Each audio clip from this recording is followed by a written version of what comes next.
Hi everyone, this is M&M. Today I am back with another sewing video.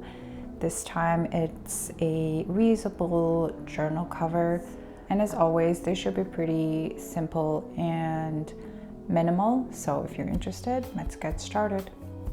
I'm not using any specific measurements for my fabric, but for the journal that I'm using, I am leaving about 1/2 inch at the bottom, 1/2 inch at the top, and a few inches on both sides.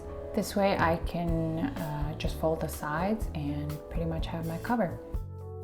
Oh, I forgot to mention that I am following a YouTube tutorial for this one, so I'll leave the link down below.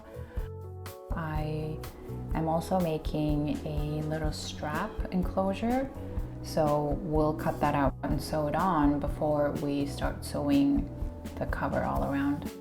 Again, I'm not using any specific measurements, but a few inches in length would do. Very good.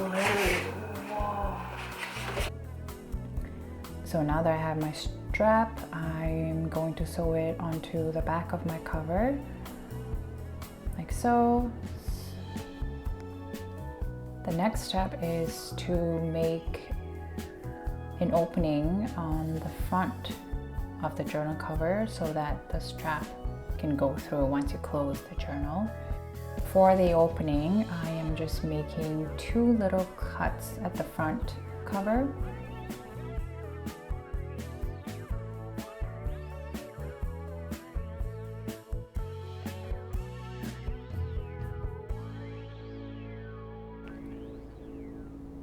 And then for the pen holder, we're also going to be making a very similar cut, but a little bit higher, at the center fold of the journal cover, like so. When you fold the cover, just make sure you leave enough room for the pen. I definitely did not, but that's okay.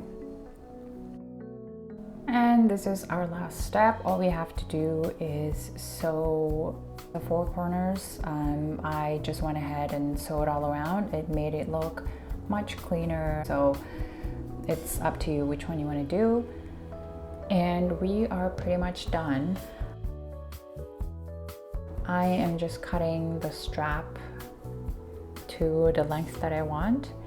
Now, I came across a problem at this point. I realized that my strap fabric is too floppy, so I improvised here a little bit and added a piece of my original cover fabric onto the strap to make it more sturdy. Now, you can use any shape, but I just went for a little heart. I thought it looked cute.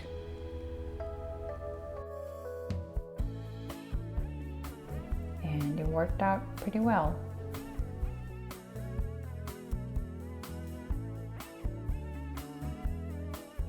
We are done. Thanks so much for watching, and I'll see you in the next video. Bye!